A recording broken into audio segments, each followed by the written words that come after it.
नमस्कार मित्रांनो, स्वागत आहे तुमचं आपल्या या यूट्यूब चॅनलवर। तुम्ही जर या चॅनलवर नवीन असाल तर सबस्क्राईब करायला विसरू नका। आज आपण पाहणार आहोत वर्ग 12वी विशेष समाजशास्त्र या विषयावरील प्रश्नपेढीमधील उत्तरांचा आपण अभ्यास करत आहोत। त्यामधील आज आपण प्रश्न 3 फरक स्पष्ट करा या प्रश्नांची उत्तरे व्यवस्थित अभ्यासणार आहोत। त्यामध्ये पहिला फरक स्पष्ट करा आहे पूर्व वैदिक काळ आणि उत्तर वैदिक काळातील स्त्रियांची स्थिती। उत्तर, पूर्व वैदिक काळातील स्त्रियांची स्थिती यामध्ये पहिला मुद्दा आहे उत्तर वैदिक काळाच्या तुलनेत पूर्व वैदिक काळातील स्त्रियांचे सामाजिक स्थान उच्च दर्जाचे होते। उत्तर वैदिक काळातील स्त्रियांची सामाजिक स्थिती यामध्ये पहिला मुद्दा आहे उत्तर वैदिक काळात स्त्रियांच्या सामाजिक स्थानाची घसरण होऊन ते दुय्यम झाले। पूर्व वैदिक काळातील स्त्रियांची सामाजिक स्थिती यामध्ये दुसरा मुद्दा आहे पुरुषप्रधान समाजव्यवस्थेत स्त्रियांचा दर्जा पुरुषांच्या बरोबरीचा नसला तरी प्रतिष्ठित होता। उत्तर वैदिक काळातील स्त्रियांची सामाजिक स्थिती यामध्ये दुसरा मुद्दा आहे पुरुषप्रधान समाजव्यवस्थेत स्त्रियांचे स्थान हे पुरुषांच्या तुलनेत दुय्यम झाले होते। पूर्व वैदिक काळातील स्त्रियांची स्थिती यामध्ये तिसरा मुद्दा आहे स्त्रियांना उपनयन संस्काराचा अधिकार आणि वैदिक शिक्षण घेण्याची मुभा होती। वेदविद्या प्राप्त केलेल्या लोपामुद्रा आणि गार्गीसारख्या स्त्रियांना समाजात मानाचे स्थान होते।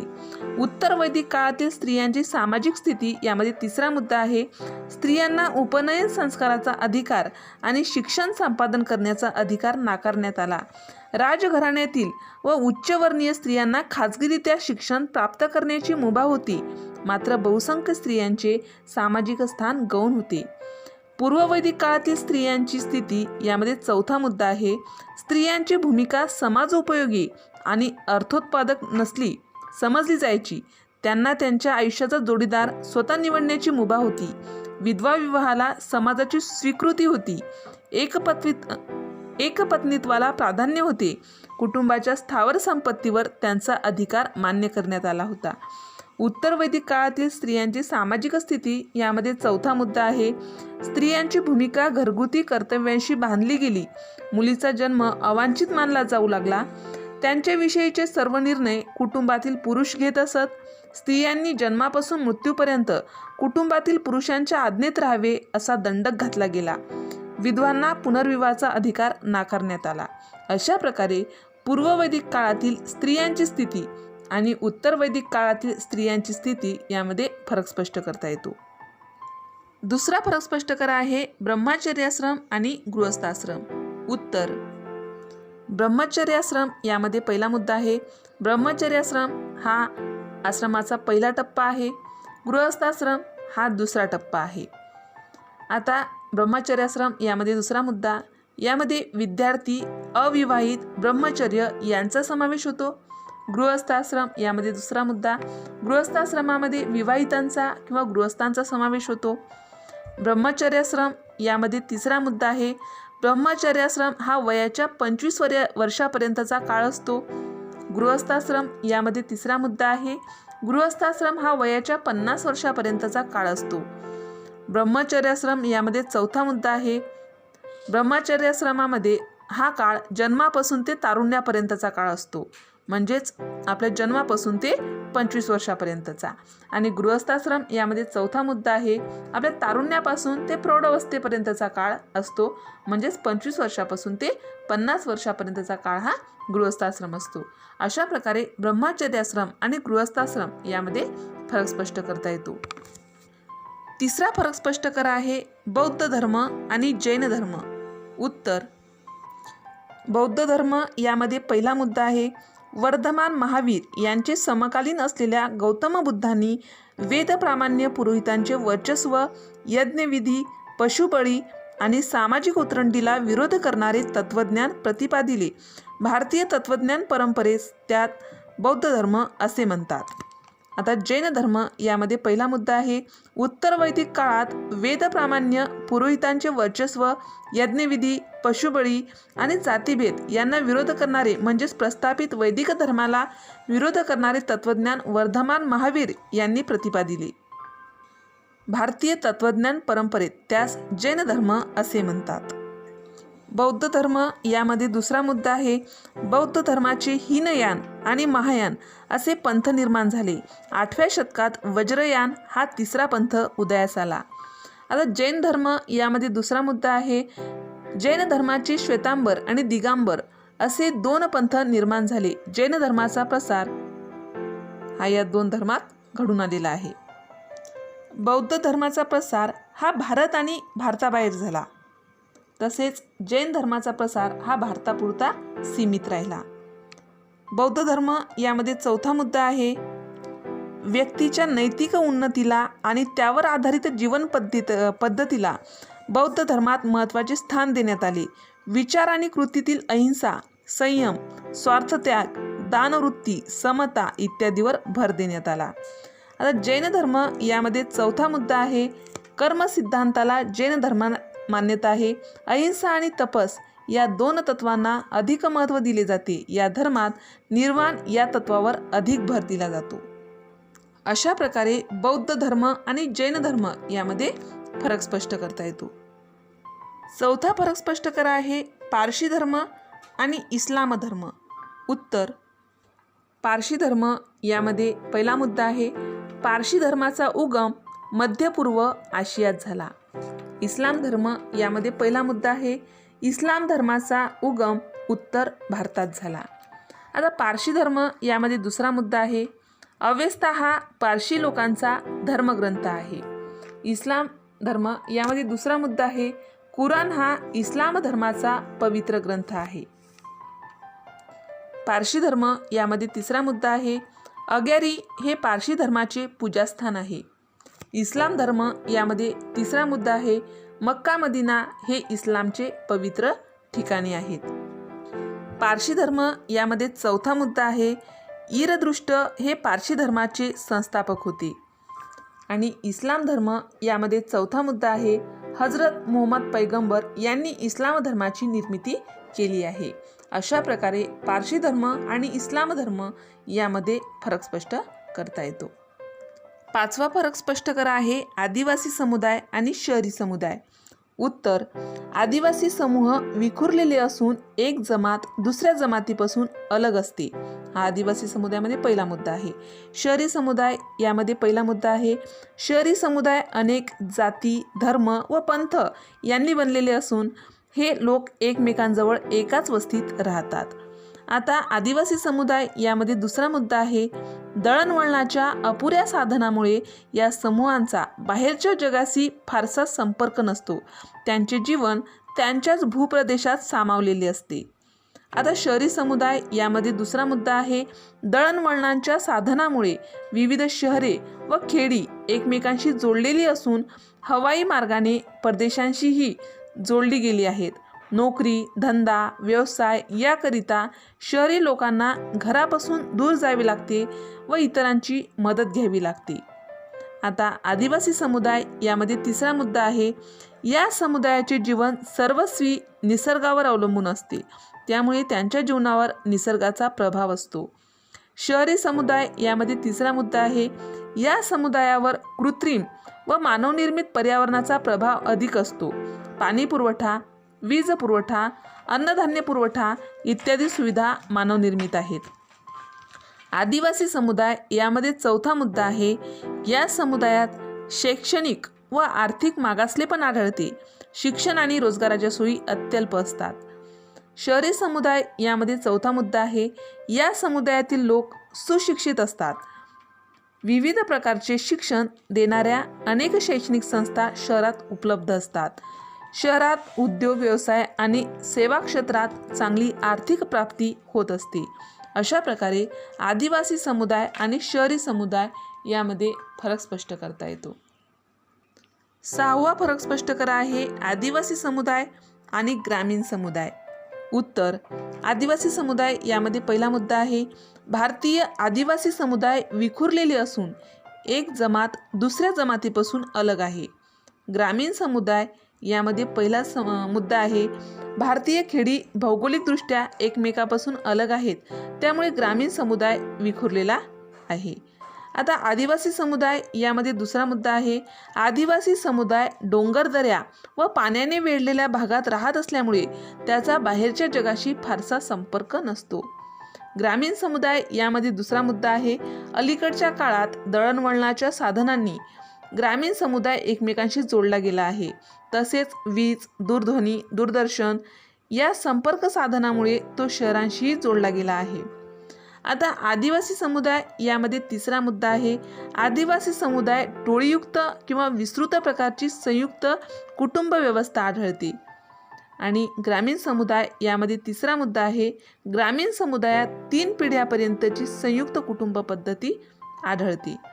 आदिवासी समुदाय यामध्ये चौथा मुद्दा आहे, प्रत्येक जमात आपापल्या संस्कृतीची, बोलीभाषेची, धंद्याची व जीवन पद्धतीची ओळख भावी पिढीला करून देत असते. आणि ग्रामीण समुदाय यामध्ये चौथा मुद्दा आहे, ग्रामीण समुदायात अनेक व्यवसाय असतात, परंतु प्रत्येक जातीचा व्यवसाय ठरलेला असतो. प्रत्येक जात आपला व्यवसाय नव्या पिढीला शिकवत असते. अशा प्रकारे आदिवासी समुदाय आणि ग्रामीण समुदाय यामध्ये फरक स्पष्ट करता येतो. 7वा फरक स्पष्ट करा आहे, ग्रामीण समुदाय आणि शहरी समुदाय.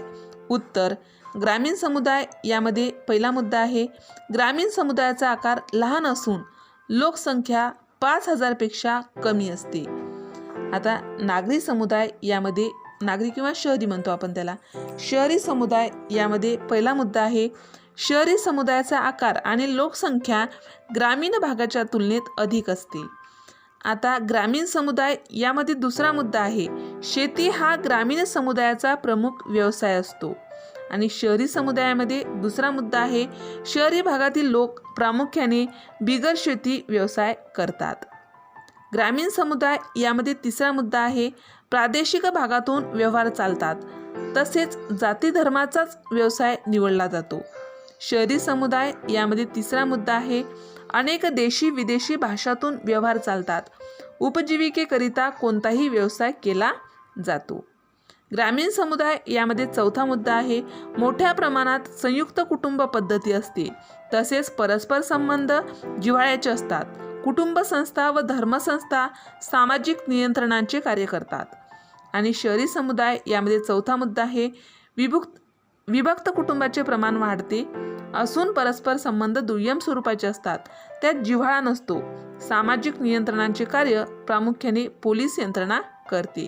अशा प्रकारे ग्रामीण समुदाय आणि शहरी समुदाय यामध्ये फरक स्पष्ट करता येतो. 8वा फरक स्पष्ट करा आहे, जातीवाद आणि संप्रदायवाद. उत्तर, जातीयवाद यामध्ये पहिला मुद्दा आहे, जातीयवाद म्हणजे स्वतःच्या जातीचा अभिमान बाळगणे व तिच्या हिताचे संवर्धन करणे.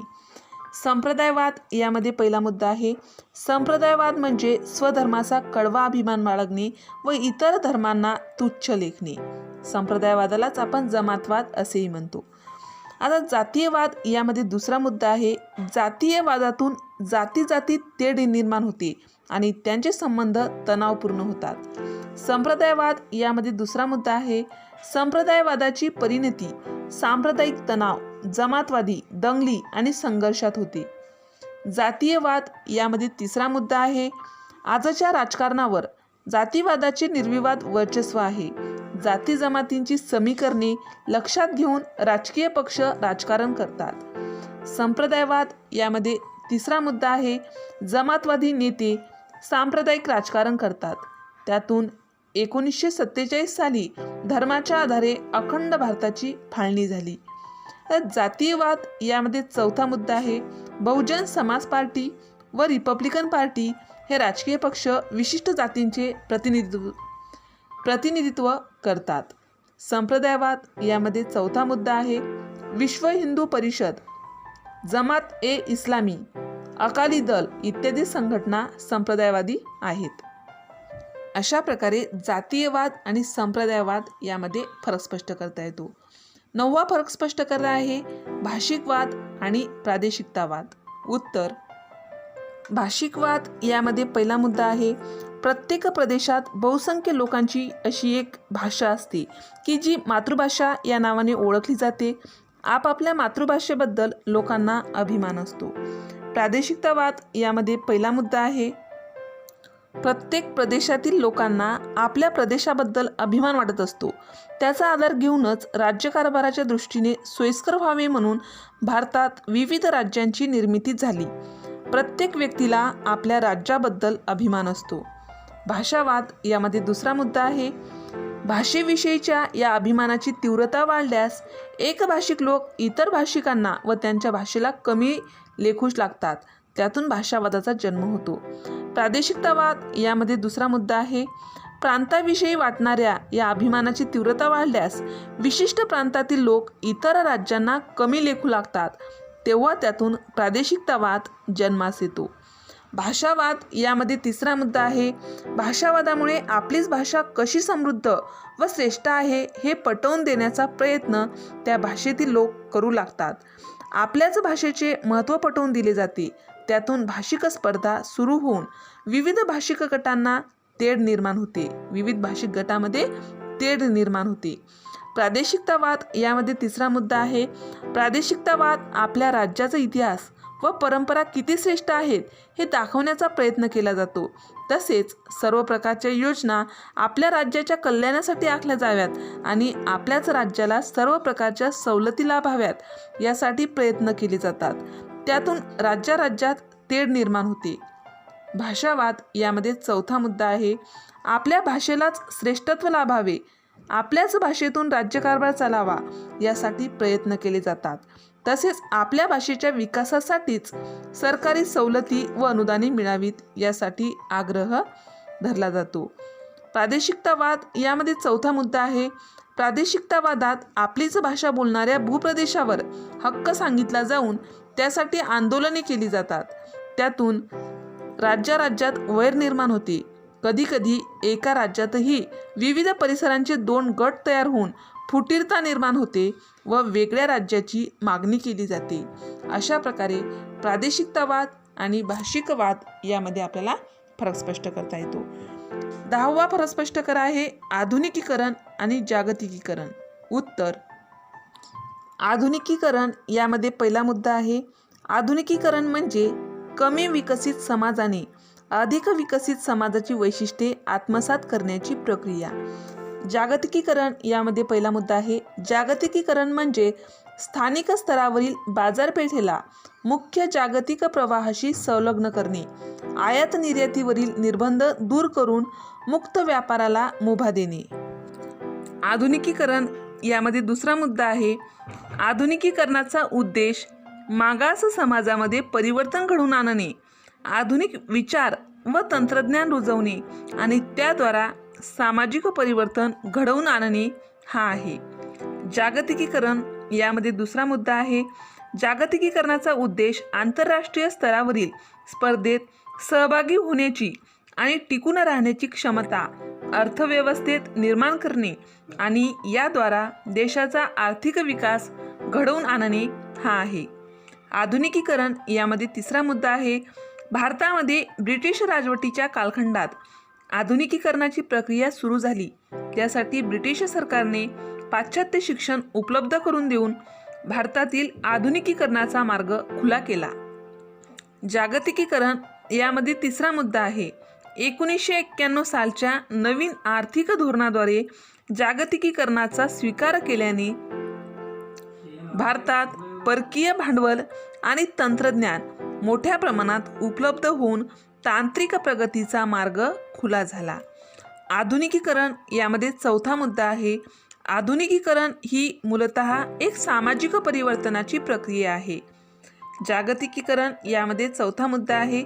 जागतिकीकरण ही मूलतः आर्थिक परिवर्तनाची प्रक्रिया आहे.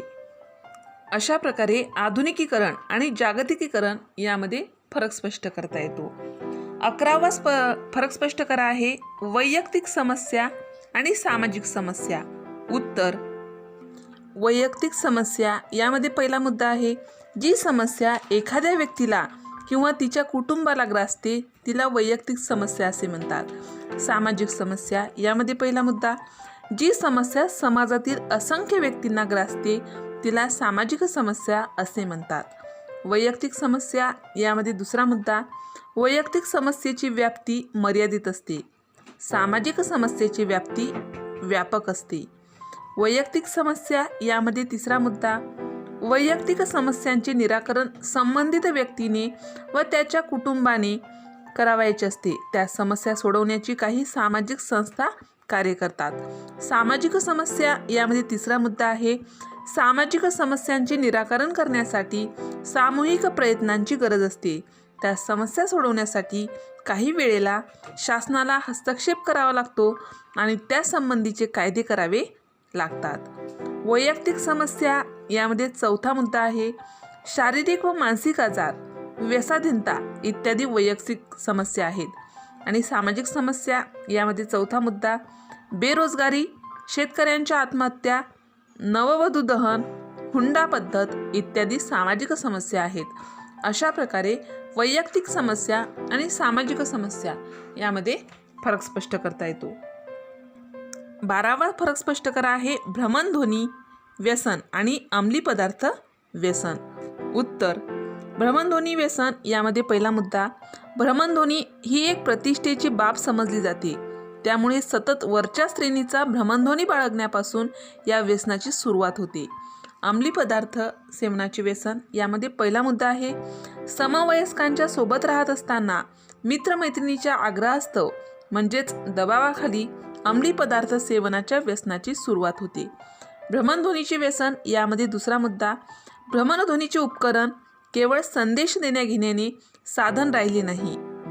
साधन राहिले नाही तर त्यातील अगणित सुविधांच्या चक्रव्यूहात व्यक्ती स्वतःला अडकवून घेते.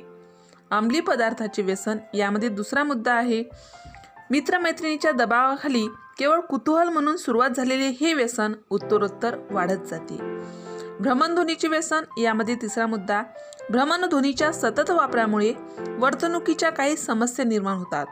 सतत बोलत राहणे किंवा सतत बारीक सारीक गोष्टींचे चित्रण करण्याची सवय पडते. आणि अंमली पदार्थाचे व्यसन यामध्ये तिसरा मुद्दा आहे. काही व्यसनांना सामाजिक प्रतिष्ठा लाभल्याने उंची दारूचे सेवन करणे, अन्य मादक द्रव्यांचे सेवन करणे या गोष्टी घडतात. त्यातून मानसिक अस्वस्थता निर्माण होते. भ्रमणध्वनीचे व्यसन यामध्ये चौथा मुद्दा आहे. सतत भ्रमणध्वनी बदलणे आणि अधिक महागडे संयंत्र विकत घेणे हे घेण्याचे व्यसन खर्चिक असते. आणि अंमली पदार्थाचे व्यसन यामध्ये चौथा मुद्दा आहे. मद्य आणि अंमली पदार्थाचे सेवन हे महागडे व्यसन आहे. त्यामुळे अनेक कुटुंबे उद्ध्वस्त झाली आहेत. अशा प्रकारे भ्रमणध्वनीचे व्यसन आणि अंमली पदार्थाचे व्यसन यामध्ये फरक स्पष्ट करता येतो. 13वा फरक स्पष्ट करा आहे चिपको आंदोलन आणि नर्मदा बचाव आंदोलन. उत्तर, चिपको आंदोलन यामध्ये पहिला मुद्दा आहे. चिपको आंदोलन हे सुंदरलाल बहुगुणा यांच्या नेतृत्वाखाली करण्यात आले. नर्मदा बचाव आंदोलन यामध्ये पहिला मुद्दा आहे. नर्मदा बचाव आंदोलन हे मेधा पाटकर यांनी घडवून आणले. चिपको आंदोलन यामध्ये दुसरा मुद्दा आहे. मार्च 1973 चिपको आंदोलन झाले. नर्मदा बचाव आंदोलन यामध्ये दुसरा मुद्दा, 1985 मध्ये नर्मदा बचाव आंदोलन झाले. चिपको आंदोलन यामध्ये तिसरा मुद्दा आहे. उत्तर प्रदेशामध्ये चमोली जिल्ह्यात हे आंदोलन झाले. एका मंडल या छोट्या गावात हे आंदोलन घडून आली होती. आणि नर्मदा बचाव आंदोलन यामध्ये तिसरा मुद्दा आहे. या आंदोलनाची व्याप्ती मध्य प्रदेश, गुजरात आणि काही अंशी महाराष्ट्रात होती. चिपको आंदोलनाचा उद्देश पर्यावरण संरक्षण, वृक्षतोड थांबविणे आणि झाडांचे संरक्षण. तर नर्मदा बचाव आंदोलनाचे उद्देश होता विस्थापित शेतकरी, आदिवासी यांना न्याय मिळावा, हा त्यामागचा उद्देश होता. अशा प्रकारे चिपको आंदोलन आणि नर्मदा बचाव आंदोलन यामध्ये फरक स्पष्ट करता येतो. 14वा फरक स्पष्ट करा आहे जाती विविधता आणि वर्ग विविधता. उत्तर, जाती विविधता यामध्ये पहिला मुद्दा आहे. भारतातील जाती व्यवस्था हा वैविध्याचा मोठा स्रोत आहे. वर्ग विविधता यामध्ये पहिला मुद्दा आहे.